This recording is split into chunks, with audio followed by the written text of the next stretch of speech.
So what I wanted to do with this talk is to, give a snapshot of how the Philippine economy has changed over the past, 1,500 years.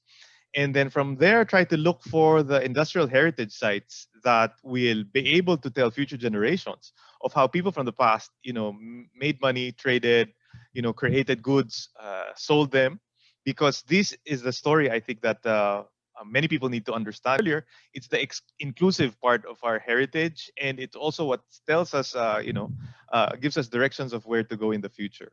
And so let me just quickly go through in 10 minutes, the 1500 years of Philippine economic development.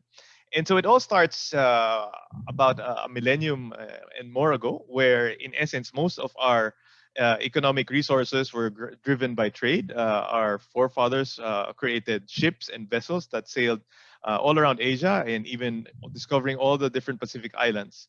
And so most of this trade consisted of, pottery, natural resources, deer skin, beeswax.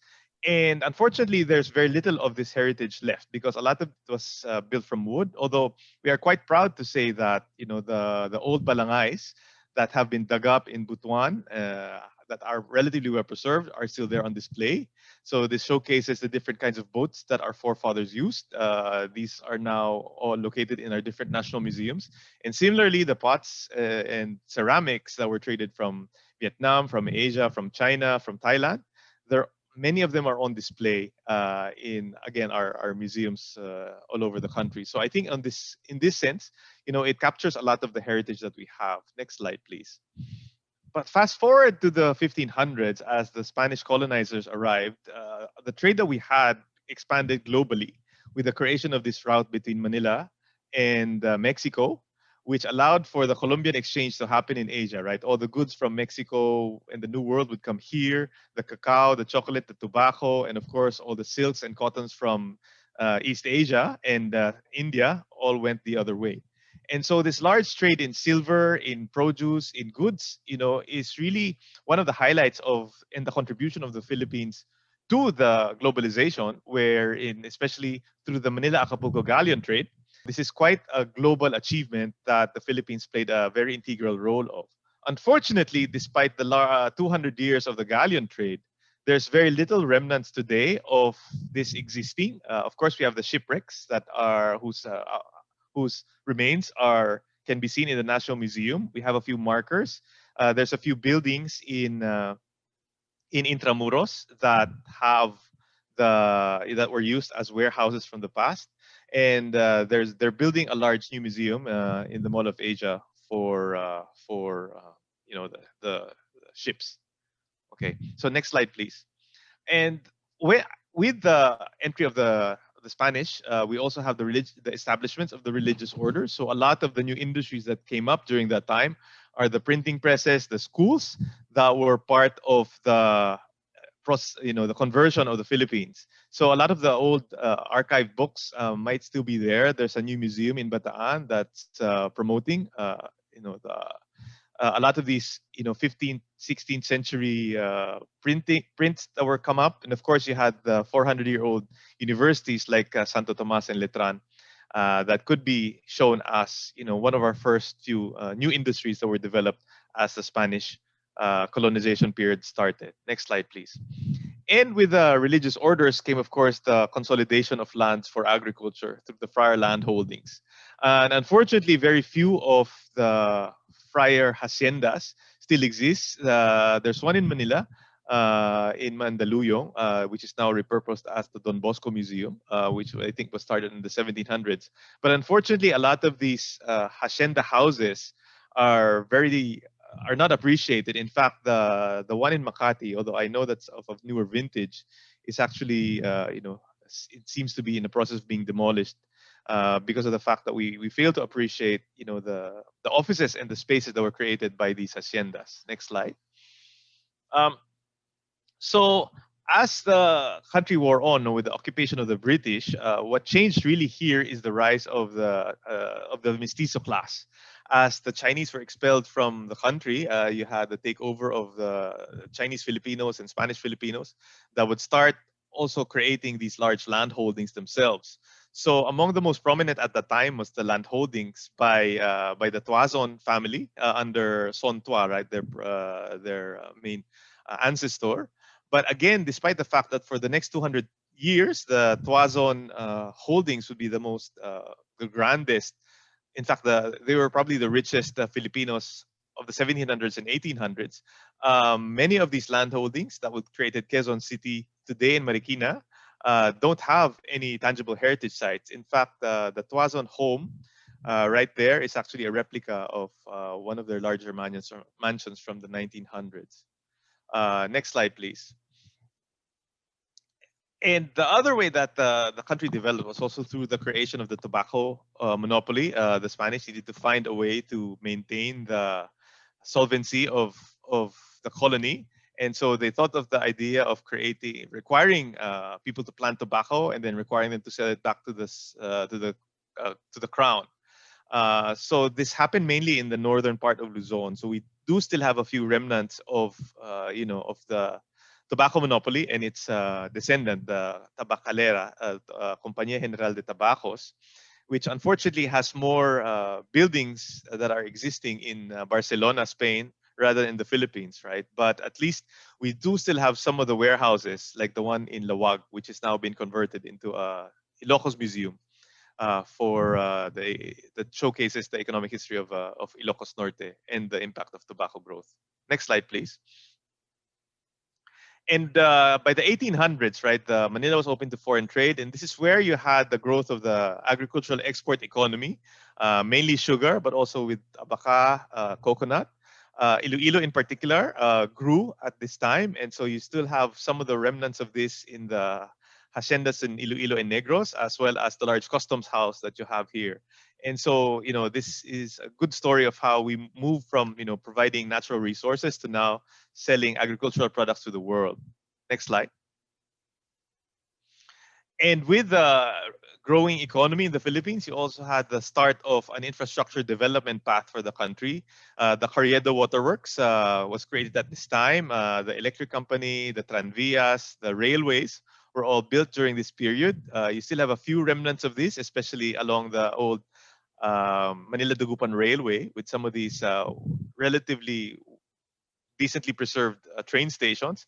And they're also rebuilding El Deposito in Pinaglabanan in San Juan, which is the old reservoir, to showcase really the extent by which the Carriedo Waterworks really transformed the way the Filipinos drank and consumed water in the city. Next slide. And with the growing economy, of course, created these the large multinationals, with Inchausti in Company becoming one of the first multinational companies of the country.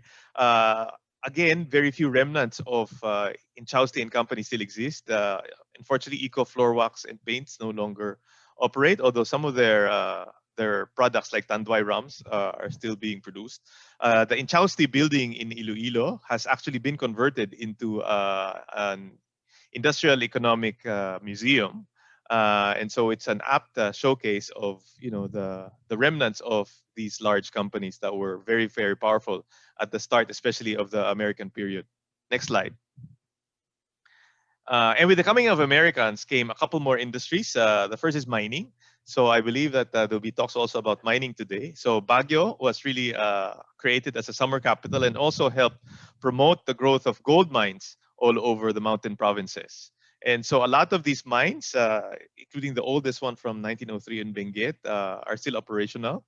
A couple of them were converted into museums, although I'm not sure if the Balatok Museum, for example, is still open. But this is, a good, again, narrative for us to showcase how the changing economy also provided, a lot of hardships as well as literally gold for the people that were part of this process.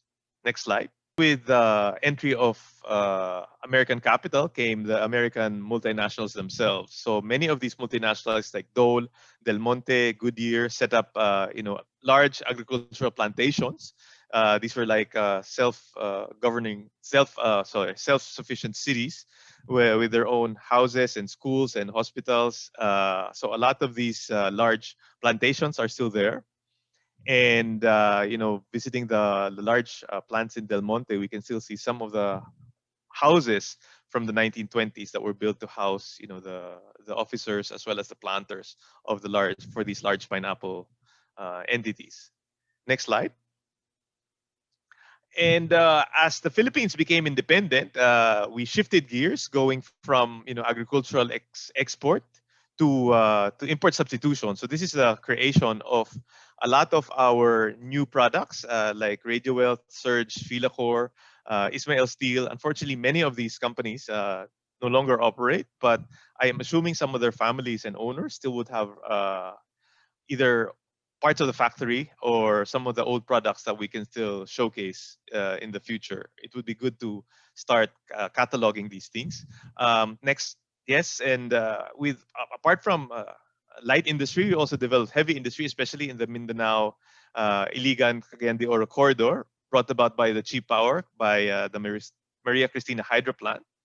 And so many of these sites, including the large national steel complex, still exists, and it might be good to also showcase, the economic development of Mindanao, because people still think Mindanao is all just pineapples and bananas, but it really is a large hub for industrial development as well. Next slide. Over time, we of course would shift our production towards exports. So with the first export processing zone in Bataan that was created, so you see, maybe some of the old factories from the first locators there, like Texas Instruments, Ford, Mattel, could still be looked at as a export processing zone sites. Next slide. We also have some of the sites from the oil crisis. The Batanaan nuclear power plant is the granddaddy of them all, given that it's actually very well preserved since it was never used. But this also provides a showcase of how the Philippines has really tried to look for new and different industries. And with the decommissioning of the Shell plant recently, it might be good to preserve some of the old refinery parts of that plant. Next slide. And then finally, with the return of democracy in '86, it also reshifted again the Philippines towards more of a globalization path. Yeah, the opening of Clark, Subic as industrial parks. You had large new entities coming in here, like shipbuilders or your rubber producers, electronics companies especially. And so a lot of these things also, although many of them are still operational as factories, we could start looking at how to really preserve them over time. And then, so in essence, in the past, sige, last slide, please. And so what I really just wanted to do over this very, very quick discussion is really to showcase the story of the Philippines, from pre-colonial days all the way to the present, and really showcase how the economy has really shifted in numerous ways, going from, an intra-Asia trading hub towards a global trading hub, towards an agricultural power, towards, an industrializing country. And so, but many times the industrial and agricultural remnants of this transformation is not fully preserved. And so we're hoping and we're thankful that, Tiki has been established here in the Philippines, so that we can really retell our story of our economic development with hopefully many more of these existing factories, machinery, among others. So again, thank you very much, and I look forward to the discussion after me. Thank you.